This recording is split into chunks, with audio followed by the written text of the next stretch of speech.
السلام علیکم ناظرین، خبر سے خبر میں خوش آمدید. میں افتخار شرازی. ناظرین، آج سب سے پہلے بات کرتے ہیں پاکستان کے اندر دہشت گردی کے پے در پے واقعات. اور لگتا یہ ہے کہ اس سے پہلے پاکستان نے دہشت گردی کی اس قدر شدید لہر نہیں دیکھی. اور اگر ہم دیکھیں کہ 2021 میں جب افغانستان سے امریکی اور اتحادی فوجوں کا انخلا ہوا، اس کے بعد سے مسلسل پاکستان میں دہشت گردی کے واقعات بڑھتے جا رہے ہیں. اور اگر ہم 2024 کے ڈیٹا کا اگر جائزہ لیں تو گزرے برسوں کے مقابلے میں اس سال کے اندر جو گزرا سال ہے 24، اس میں کوئی 70% اضافہ ہوا ہے دہشت گردی کے واقعات میں. اور اس کے بعد پھر ہم 2025 کے جس پہ آج تیسرے مہینے میں بیٹھے ہیں، جو پہلے 2 ماہ کا ڈیٹا ہے وہ یہ بتا رہا ہے کہ کم و بیش 160 واقعات اب تک دہشت گردی کے ہو چکے ہیں، جس میں سینکڑوں فوجی جوان اور سویلینز شہید ہوئے ہیں. اور ہم دیکھ رہے ہیں کہ اس کا جو دائرہ کار ہے دہشت گردی کا، اس میں بھی آئے دن کے ساتھ ایک وسعت ہمیں دیکھنے کو مل رہی ہے. خیبر پختونخوا کے اندر کہیں پہلے سابق فاٹا کے علاقے میں ہمیں دہشت گردی کے فٹ پرنٹس نظر آتے تھے، لیکن اب وہ بڑھ کے آگے چل کے جو سیٹلڈ ایریاز ہیں، جس میں ٹانک ہے، لکی مروت ہے، بنو ہے، ڈیرہ اسماعیل خان، وہاں تک بھی ہمیں بڑے واضح طور پہ نظر آتے ہیں. اور بلوچستان کی جس وقت لگتا ہے کہ ایک ایپی سینٹر بنا ہوا ہے دہشت گردی کو لے کے، وہاں کم و بیش ہم کہہ سکتے ہیں کہ 21 اضلاع کے اندر بڑے ویزیبل فٹ پرنٹس ہیں. اور جو حالیہ واقعہ وہاں پہ ہوا، جس میں کہا جاتا ہے کہ قلعدم بلوچستان لبریشن آرمی کے دہشت گردوں نے ٹرین کو 2 دن تک ہاسٹیج بنائے رکھا اور وہاں پہ پھر کیجولٹیز بھی ہوئیں. کیا وجوہات ہیں؟ یہ اسکیل کیوں اتنا بڑھ گیا ہے؟ اور پھر یہ ہے کہ پاکستان کو کم و بیش پچھلی 3 دہائیوں سے دہشت گردی کے خلاف جنگ لڑ رہا ہے. اگرچہ اس دوران ہم نے کچھ کامیاب آپریشن بھی کیے، لیکن یہ اسکیل بڑھنا اور اب اس اتنے بڑے تھریٹ کو ہم نے کاؤنٹر کیسے کرنا ہے. تو ہمارے ساتھ آج موجود ہیں Pakistan institute of peace studies کے سربراہ عامر رانا صاحب. سر بہت شکریہ وقت دینے کے لیے. پہلا سوال سر میرا ہے یہی کہ ایک تو یہ کہ اسکیل اتنا بڑھ جانا، کیا یہ کہ ایک سیف ہیون ملک کی شکل میں افغانستان میں موجود ہیں ٹیررسٹ آرگنیزیشنز کے لیے، یا کچھ اور وجوہات بھی ہیں؟ پھر بی ایل اے جو سے دیگر جو جڑی جماعتیں ہیں، ان کی کیپیسٹی اتنی بڑی ہو گئی، یہ کیسے ممکن؟ بالکل، دیکھیے پہلی جو ٹی ٹی پی کے پیچھے تو طالبان ہے، اس میں تو کوئی شک نہیں کہ اس کی وجہ سے وہ دوبارہ وہ ابھری ہے. اور بی ایل اے اور دوسرے جو گروپ ہے، ایک وجہ افغانستان ہے کیونکہ جو نیٹو اپنا اسلحہ چھوڑ کے گئے ہیں ممالک، تو وہ بی ایل اے بھی اس کا بینیفیشری ہے، اس کے پاس بھی آ رہا ہے. لیکن کتنا آ رہا ہے اس کے اوپر ابھی اس کو دیکھنا پڑے گا. لیکن بلوچستان کی صورتحال تھوڑی سی ڈیفرنٹ ہے ٹی ٹی پی سے، کیونکہ جو بی ایل اے ہے وہ ایک سینٹیمنٹ کو ریپرزینٹ کرتی ہے بلوچستان کے اندر. وہ سینٹیمنٹ ناراضگی کا سینٹیمنٹ ہے، اور یہ 75 سال سے چل رہا ہے. ریسورسز کے حوالے سے چلتا ہے، اختیار کے حوالے سے چلتا ہے، کوئی سیاسی عمل نہ ہونے کی وجہ سے چلتا ہے. تو اس کا جو ایک ایکسپریشن ہے وائلنٹ، وہ کہتے ہیں جی کہ اب ہمیں لگتا ہے جی کہ تو تشدد اور سیپریٹزم کے علاوہ حل نہیں ہے، تو اس کی ریپرزنٹیشن ہے. تو یہ سینٹیمنٹ کافی بڑے پیمانے پہ موجود ہے، تو اس کا بینیفیشری وہ ہے. اس نے اپنے آپ کو گروم بہت کیا ہے بی ایل اے نے، اور اسے 2 چیزیں کی بی ایل اے نے. ایک تو اپنی صفوں میں اتحاد پیدا کیا. بلوچ انسرجنس کبھی اکٹھے نہیں رہے. ٹی ٹی پی نے ادھر کیا اپنے گروپوں میں، اس نے بی ایل اے نے وہاں پہ کیا. ایک دور میں یہ بھی بات ہوئی کہ سارے گروپ بی ایل اے میں نظام ہو جائے، تو اس نے سب کو اکٹھا کیا تاکہ ریسورسز بھی زیادہ تقسیم نہ ہو، ایک ہی جگہ پہ آئیں. تو دوسرا انہوں نے اپنی اسٹریٹجی کو چینج کیا. اب ان کا اپنا انٹیلیجنس کا شعبہ ہے. اب ان کا جو ہے مجید بریگیڈ جو ہے، آپ یہ سمجھیے کہ یہ ان کی گوریلا فورس ہے جو بڑی ٹرینڈ ہے گوریلا آپریشنز کے اندر. باقی جو سوسائڈ بمر ہیں، خواتین ہیں، تو ایک پوری کی پوری ایک ماڈرن جو ہے انسرجنسی کی نئی فارم ہے. بلکہ ابھی وہ اس کو اٹھا کے دوسری سٹیج کے اوپر لے گئے. دوسری سٹیج انسرجنسی کی اسے کہتے ہیں کہ جب اس کی بات سنی جانے لگتی ہے اور اس کو جو ہے ایک سیاسی چہرے کی ضرورت پیش آتی ہے. پہلے فیز میں اس کو سیاسی چہرہ نہیں چاہیے، اس نے بدامنی کریٹ کرنی ہے، دہشت گردی پھیلانی ہے. اب وہ اس سطح کے اوپر آنا شروع ہو گیا، اور یہ بڑا خطرناک مرحلہ ہوتا ہے کہ جب ایسی قوتوں کو سیاسی چہرہ جو ہے وہ میسر آ جائے. لیکن انفیکٹ رانا صاحب، لاجسٹکس گویا کہ ہم کہہ رہے ہیں کہ ہم نے افغانستان کے ساتھ بارڈر کو فینس کر دیا ہے، اور وہاں سے موومنٹ اتنی ایزی نہیں ہے، اور بڑی اسٹرانگ سرویلنس بھی ہوگی یقینی طور پہ. ہم بھی دیکھ رہے ہیں کہ کون آ رہا ہے کون جا رہا ہے. تو اتنی مہارت کے ساتھ لوگ وہاں سے لاجسٹکس بھی لے کے آ رہے ہیں، ویپنری ہے یا باقی، کیونکہ اس ڈیفیکلٹ ٹرین کے اندر ٹریول کرنا بھی اتنا آسانی. تو چیزیں ممکن اگر ہو پا رہی ہیں تو پھر میں کس کی طرف اشارہ کروں؟ فیلئر کہاں پہ ہمارا انٹیلیجنس کا ہے، چیزوں کو بہتر انداز میں پرسیو نہ کرنے کا ہے، پرابلم کہاں آ رہی ہے؟ دیکھیے دونوں ہی آپ نے باتیں کر دی خود ہی ایک تو یہ کہ بارڈر مینجمنٹ کا سسٹم جو ہے بڑا ہمارا کنونشنل ہے، اس میں بہت بڑے فلاز ہیں، بہت زیادہ اس میں مسائل ہیں، اس میں کرپشن بھی ہے، اس میں کیپیسٹی کے ایشوز بھی ہیں، اس کے اندر امپلیمنٹیشن کے بھی ہیں. ایک تو وہ مسلسل یہ چل رہا ہے ایران اور افغانستان کے بارڈر کے ساتھ. پھر جو دوسرا ایشو ہے انٹیلیجنس، کاؤنٹر انسرجنسی کے لیے آپ کو کیا چاہیے؟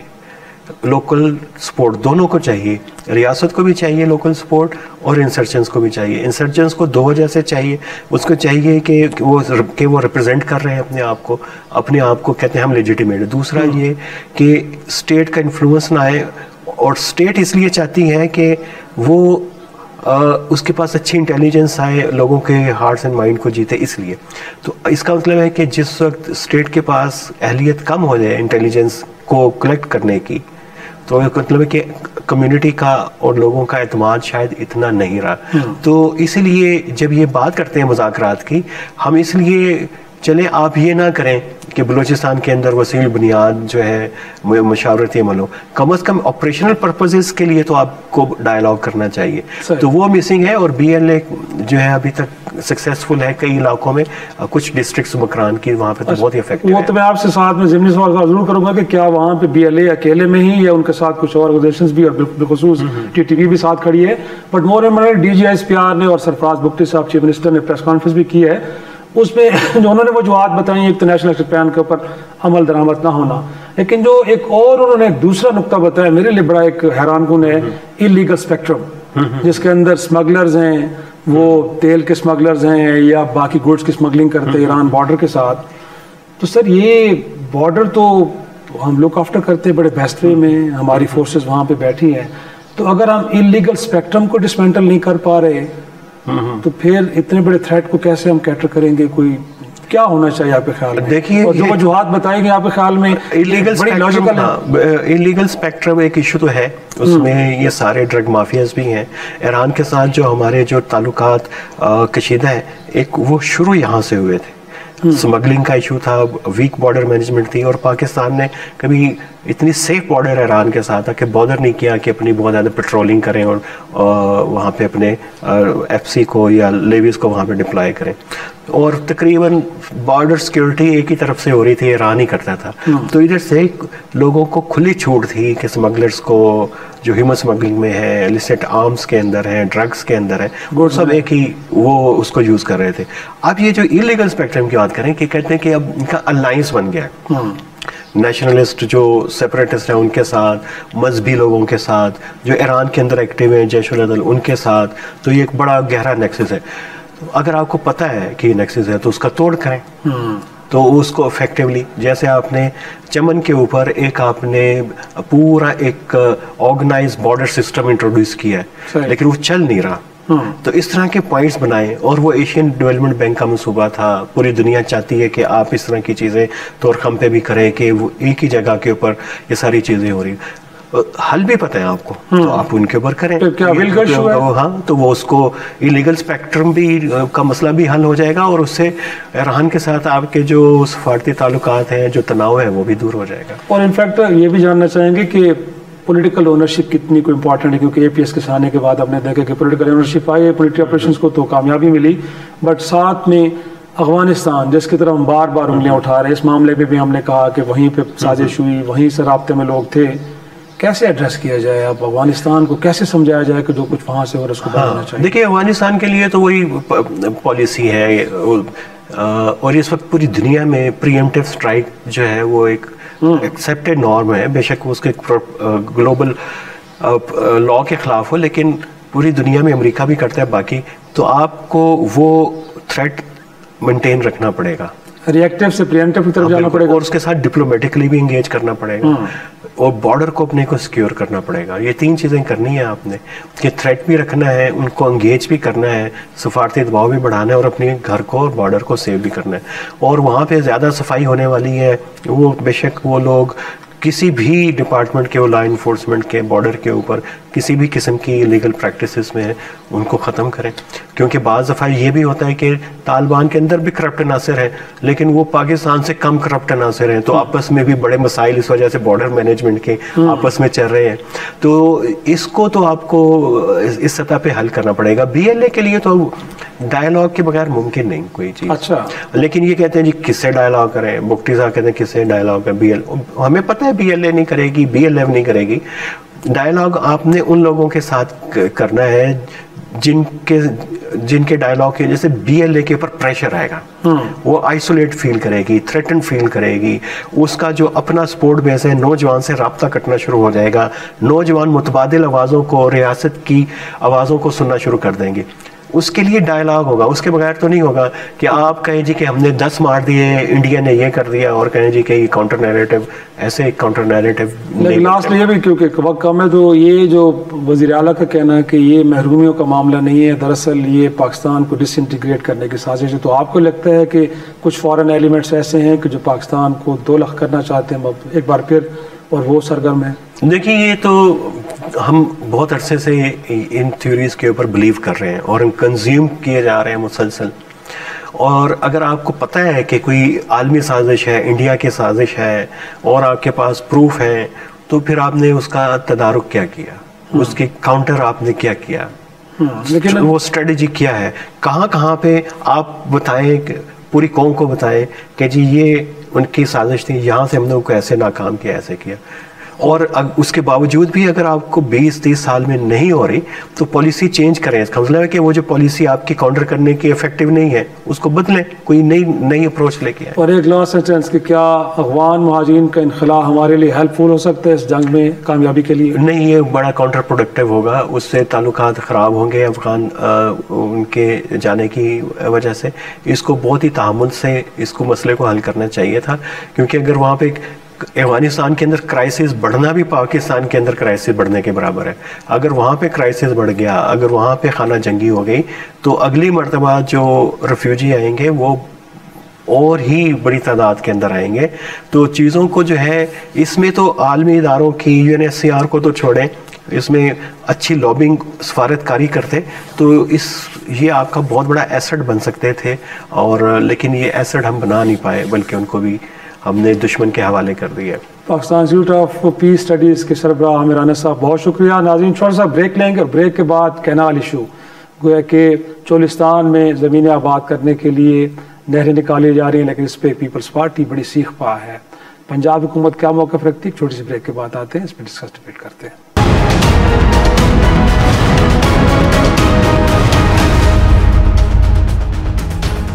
پروگرام میں ایک بار پھر خوش آمدید. ناظرین, بیرونی سرمایہ کاری کو لے کے جو فورم بنایا گیا تھا SIFC, اس کے تحت جو 5 شعبے جن میں گویا کہ بیرونی سرمایہ کاری کو لانا تھا, اس میں ایک زراعت کا شعبہ بھی شامل ہے. اور اس کے تحت کوئی ملک بھر میں کوئی 40,000 ایکڑ غیر آباد زمین کی نشاندہی کی, جس میں چولستان کے علاقے میں بڑی زمین بھی شامل ہے.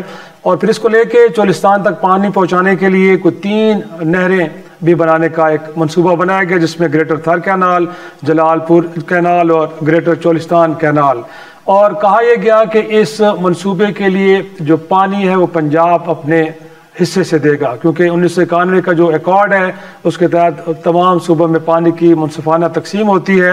اور یہ جو اضافی پانی اگر اس منصوبے کے لیے چاہیے تو پھر پنجاب نے انڈس ریورس اتھارٹی کو, انڈس سسٹم ریورس اتھارٹی کو یہ بتایا ہے کہ یہ جو پانی ہے وہ پنجاب اپنے حصے سے دے گا. لیکن ایسے میں کہ جب خود پنجاب کو 15 سے 20% پانی کا کمی کا سامنا ہے, اسی طرح جو سندھ ہے اسے وہ کہا جا رہا ہے کہ 40% اسے بھی پانی کم مل رہا ہے. اور اگر اس وقت ہم دیکھیں تو ملک کے جو 2 بڑے ڈیمز ہیں, منگلا اور تربیلا, وہ بھی ڈیڈ لیول کے قریب ہیں, گویا کہ 3 سے 4 فٹ کا فاصلہ باقی رہ گیا ڈیڈ لیول پہ جانے پہ. تو ایسے میں یہ منصوبہ کیسے آگے بڑھے گا؟ اور بالخصوص جب پیپلز پارٹی کی سندھ کے اندر جو حکومت ہے وہ اسمبلی میں باقاعدہ طور پہ ایک متفقہ قرارداد منظور کر چکی ہے کہ اس منصوبے کو آگے نہ بڑھایا جائے, اور پیپلز پارٹی کا یہ موقف بھی ہے کہ اس منصوبوں کو شروع کرنے سے پہلے اس جماعت کو اعتماد میں نہیں لیا گیا. اس وقت ہمارے ساتھ موجود ہیں پنجاب کے صوبائی وزیر آبپاشی کاظم پیرزادہ صاحب. سر, بہت شکریہ وقت دینے کے لیے. سر پہلے تو میں یہ جاننا چاہوں گا کہ جو پیپلز پارٹی اعتراض کر رہی ہے کہ یہ جو نہروں کا منصوبہ ہے اس کو لے کے اتحادی جماعت ہونے کے ناطے اسے اعتماد میں نہیں لیا گیا. دیکھیں شکریہ شیخ صاحب، آپ نے مجھے پروگرام میں لیا اور ہمارا موقف ہمیں دینے کا موقع دیا. دیکھیں بات یہ ہے کہ جو پیرا 8 آف واٹر ایکارڈ ہے وہ جو ہے کلیئرلی پرمٹس اس کہ ہم اپنے ود ان اپنا شیئر ہم اپنی جو بھی ارینجمنٹ کریں ہم کر سکتے ہیں. ہم اس کے اندر ڈیولپمنٹ پروجیکٹس بنا سکتے ہیں. ہم اپنے ٹیمپریچرز کراپنگ پیٹرنز کے حوالے سے ہم جو ہے اس کے اندر اکارڈنگلی ہم اس میں تبدیلی کر سکتے ہیں. ہم بھی کر سکتے ہیں. تمام صوبوں کو یہ اختیار دیا گیا. ہم جو چولستان کینال کی بات کر رہے ہیں وہ ود ان ہمارا شیئر آف پنجاب کی بات کر رہے ہیں. ہم اس میں یہ قطعاً نہیں کہہ رہے کہ اس کے اندر ہمیں کوئی خدا نخواستہ سندھ کے پانی میں سے جو ان کا شیئر ہے یا بلوچستان یا جو برادر صوبوں کا شیئر ہے ہم اس میں سے تو پانی لینے کی بات ہی نہیں کر رہے. جی صحیح. لیکن سر وہ یہ کہہ رہے ہیں کہ پہلے ہی دریاؤں میں بہاؤ کم ہے، ڈیمز کے اندر ڈیڈ لیول پہ جاری سطح، پنجاب کو خود 15 سے 20% کم پانی ہر سال ملتا ہے. اسی طرح سندھ کے اندر صورتحال ہے کہ ان کو بھی کوئی 35 سے 40% کم ملتا ہے. تو یہ اضافی پانی سر کہاں سے آئے گا؟ آپ تو پہلے واٹر ڈیفیشنسی کا شکار ہیں. بالکل آپ نے درست فرمایا ہے. ہم پانی کی جو ہے ہم we are heading towards water scarce country. لیکن ہیونگ سیڈ دیٹ جو ہمارے 2 ڈیم نئے بن رہے ہیں جو کہ 2029 میں کمپلیٹ ہو جانا ہے، جو ہمارا میجر ڈیم ہے بھاشا ڈیم، اس کے بعد بھاشا بن جاتا ہے، مہمد بن جاتا ہے.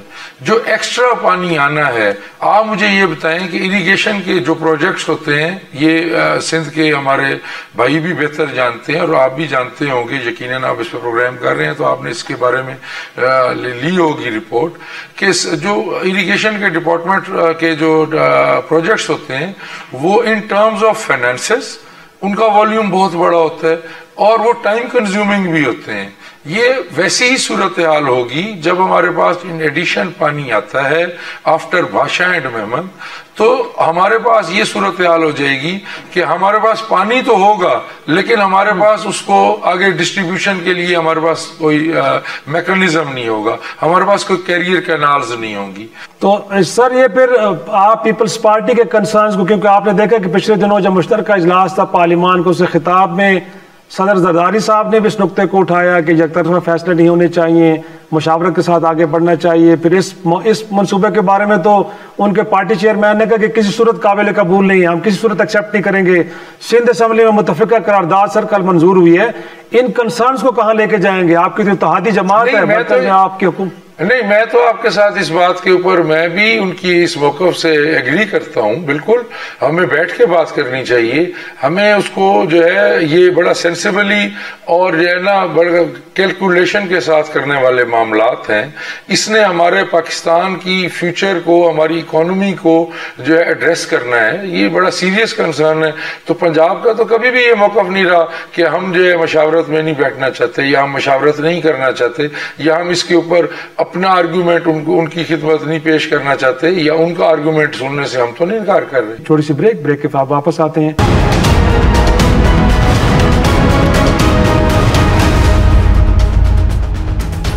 پروگرام میں ایک بار پھر خوش آمدید. بطور صوبائی وزیر صاحب آپ سمجھتے ہیں کہ پیپلز پارٹی کا موقف جائز ہے؟ ان کے اعتراضات میں کوئی جان نظر آتی ہے آپ کو؟ نہیں، اس حد تک کہ جو ہے اس پہ ہماری ایک ڈیبیٹ ہونی چاہیے اور اس کے اندر ہماری اس کے اوپر ڈسکشن ہونی چاہیے اور ہمیں کلیکٹیولی ڈیسیژن لینے چاہیے اور اگر ان کا کوئی کنسرن ہے اس کو ایڈریس کرنے کے لیے ہم تیار ہیں. لیکن اس موقف کے اوپر میں آپ کو کہوں گا کہ اس میں جو ہے واٹر ایکارڈ 1991 جو ہے اس میں تو بڑا کلیئر ہے کہ ہم جو کر رہے ہیں. پہلا تو ہمارا جو پنجاب کا سٹانس ہے وہ بڑا ویلڈ اس لحاظ سے بھی ہے کہ میں آپ کو پہلے بھی عرض کر چکا ہوں کہ ہم within our share development کر رہے ہیں. اس کے اوپر ان کو کنسرن نہیں ہونا چاہیے. اس حد تک میں ان کو ساتھ جو ہے کرتا ہوں. جہاں تک تعلق ہے کہ وہ یہ کہتے ہیں کہ ہمیں بیٹھ کے بات کرنی چاہیے تو بالکل بیٹھ کے بات کرنی چاہیے. اور انفیکٹ کیونکہ میرے پاس ایک ایوان صدر کی پریس ریلیز کوئی 8 جولائی 2024 کی بھی پڑی ہے سر، جس میں باقاعدہ طور پہ اجلاس ہو رہا ہے ایوان صدر میں انہی منصوبوں کو لے کے، تو اس میں تو صدر صاحب کہہ رہے ہیں کہ ان منصوبوں پہ بڑی تیزی سے کام کو آگے بڑھانا چاہیے، لیکن اس وقت جو ان کا موقف میڈیا کے اندر وہ یکسر مقصد مختلف ہے، تو آپ کیا سمجھتے ہیں کہ اس معاملے پہ کہیں سیاست تو نہیں ہو رہی، پالیٹکس تو نہیں ہو رہی؟ کیونکہ سندھ کے اندر تو اس معاملے کو لے کے قوم پرست جماعتیں باقی بڑا احتجاج کر رہی ہیں، تو آپ کو بھی لگتا ہے کہ اس وقت جو سٹیٹمنٹ پیپلز پارٹی کے اس میں کہیں نہ کہیں پولیٹیکل ایک عنصر بھی نمایاں نظر آتا ہے؟ اس میں سر میں یہ عرض کروں گا کہ خدا را ہمیں نا اس پہ پولیٹیکل پوائنٹ سکورنگ یا اپنے جو ہے ووٹ بینک کی بات، پہلے تو سب سے پہلے پاکستان ہے، ہم نے پہلے بھی منگلا ڈیم کو پولیٹیسائز کر کے اپنا بہت زیادہ نقصان کر لیا ہوا ہے۔ ہم نے نیلم جیلم کے اوپر ہم اسی مخمسے میں رہے، ہم نے 10 سال پہلے انڈیا سے اس پروجیکٹ کو کنسیو کیا اور ہم نے اس کے اوپر ہم سیاست کرتے رہے، ہم اس کے اوپر پوائنٹ سکورنگ کرتے رہے، انہوں نے اس کے اوپر کشن گنگا بنا لیا۔ جب انٹرنیشنل کورٹ آف لا میں گئے تو ہم اسی بات پہ جو ہے ہم اپنا مقدمہ ہارے کہ انہوں نے وہ کمیشن کر کے لے گئے اور ہم ابھی تک اس پہ حالانکہ ہم نے اپنا پروجیکٹ اس سے پہلے کنسیو کیا تھا۔ تو میری انتہائی ادب کے ساتھ گزارش ہوگی کہ اس کے اوپر سیاست نہ کی جائے۔ اور قاضی پیرزادہ صاحب، انفیکٹ اب ان منصوبوں پہ گویا کہ جو 3 نہریں میں نے جن کا ذکر کیا، ان پہ کام شروع ہو چکا ہے یا ابھی آپ پیپلز پارٹی کے کنسرنز کو کہیں ریویو کر رہے ہیں، دیکھ رہے ہیں، اور اس کے بعد اگر آپ کو لگے تو جائز ہیں تو ان پہ کام رک جائے گا، یا پھر جو کچھ بھی ہو منصوبے آگے بڑھیں گے اور جو آپ نے طے کیا ہے اس کے اکارڈنگلی آگے بڑھیں گے؟ ود ان لا جہاں ہمیں جو ہے رولز لا ہمیں پرمٹ کرے گا، لا آف لینڈ ہمیں جو پرمٹ کرے گا ہم اکارڈنگلی چلیں گے۔ اور اس وقت منصوبوں پہ کام شروع ہو چکا ہے سر یا ابھی ہونا باقی ہے؟ نہیں دیکھیں، کام کا تو یہ میں نے جیسے آپ کو پہلے عرض کی کہ یہ کوئی پروجیکٹ ایک دن میں نہیں بن جایا کرتے، اس کے اوپر جو ہے پہلے اس کا سرویز ہوتے ہیں، پھر اس کی جو ہے وہ PC1 بنتا ہے، ہمیں ارسا نے اس کا واٹر کا جو ہمارا شیئر ہے جو کہ 5 صوبوں کی باڈی ہے، اس نے ہمارا اس کو ہمیں پرمٹ کر دی ہے، ہمیں اس کا وہ لیٹر انہوں نے جاری کر دی ہے۔ تو جو اس کا جو پیپر ورک ہے یا جو اس کا جو ہماری جو سٹڈیز ہیں یا جو معاملات ہیں وہ چل رہی ہیں، اور میں نے آپ کو جیسے عرض کی کہ جو ہمیں لا آف لینڈ پرمٹ کرے گا اس کے مطابق چلیں گے، ہم کوئی زبردستی نہیں کریں گے۔ اور سر لاسٹلی اگر اس کو لے کے پیپلز پارٹی نے یہ دھمکی دے دی کہ اگر ان کی باتوں کو نہیں مانا جاتا تو وہ اس وقت اتحاد سے باہر جا رہے ہیں، تو آپ کو معلوم ہے پھر سینٹر میں تو آپ کی حکومت باقی نہیں رہتی، تو کیا کریں گے سر؟ پھر ان کی بات کو مانیں گے یا آپ حکومت کی قربانی دے دیں گے؟ دیکھیں، پیپلز پارٹی ایک جمہوری جماعت ہے اور جمہوری جماعتوں کے اندر اور ملکوں کی کو نظم و نسق چلانے کے معاملے میں اور کولیشن گورنمنٹس کو چلانے کے معاملے میں آپ جو ہے بیٹھتے ہیں، آپ بات کرتے ہیں، اس کے اندر آپ ایک سبسٹینشیو جو ہے اس پہ ڈسکشن ہوتی ہے، اس کے نتیجے میں کوئی فیصلے کیے جاتے ہیں۔ ظاہری بات ہے کہ پیپلز پارٹی کی آئیڈیالوجی PMLN کی آئیڈیالوجی سے نہیں میچ کرتی، تو ہم اس کے باوجود ملک کے مفاد میں دونوں جماعتیں اکٹھی بیٹھی ہوئی ہیں، تو ہم اس کو ڈسکشن کے ساتھ طے کریں گے۔ خدا نہ خواستہ اس کے اندر حکومت جانے کا یا رہنے کا تو کوئی بات نہیں ہے، اور دیکھیں اس ملک کے مفاد میں ہی فیصلے کیے جانے ہیں فائنلی۔ جی بہت شکریہ کاظم پیرزادہ، پنجاب کی صوبائی وزیر آبپاشی ہم سے گفتگو کر رہے تھے کہ جو اس وقت کنسرنز ہیں پیپلز پارٹی کے، جو 6 نہروں کا منصوبہ ہے، بالخصوص جو چولستان سے متعلق نہریں ہیں، ان کو سنا جائے گا، اور ان کا خیال یہ ہے کہ اگر اس میں کوئی ان کو منطق نظر آئی، کوئی لاجک نظر آئے تو اس کے اکارڈنگلی فیصلے کیے جائیں گے، لیکن جہاں پہ لا پرمٹ کرتا ہے کہ پنجاب اپنا پانی اپنی مرضی سے استعمال کر سکتا ہے، انہوں نے کہا کہ وہ قانون کے مطابق آگے بڑھیں گے۔ ایک چھوٹا سا بریک سے جب واپس آئیں گے تو پاکستان میں پنچایت کا نظام، پھر اس کے تحت لوگوں کو جو سزائیں دی جاتی ہیں وہ کتنی درست ہوتی ہیں اور اس سے کتنے بڑے سماجی سانحات جنم لیتے ہیں۔ ڈیرہ اسماعیل خان میں کسی طرح کا ایک واقعہ پیش آیا ہے تو اس کی تفصیلات جانیں گے، اور اس کے نتیجے میں جو جان گئی ہے کہ اس کے بعد اس کے ذمہ دار لوگوں کے خلاف کوئی کارروائی بھی ہوگی، ان کو کوئی کارروائی قرار واقعی سزا بھی ملے گی کہ نہیں۔ ایک چھوٹی سی بریک کے بعد واپس آتے ہیں تو اس معاملے کو ڈسکس ڈیبیٹ کرتے ہیں۔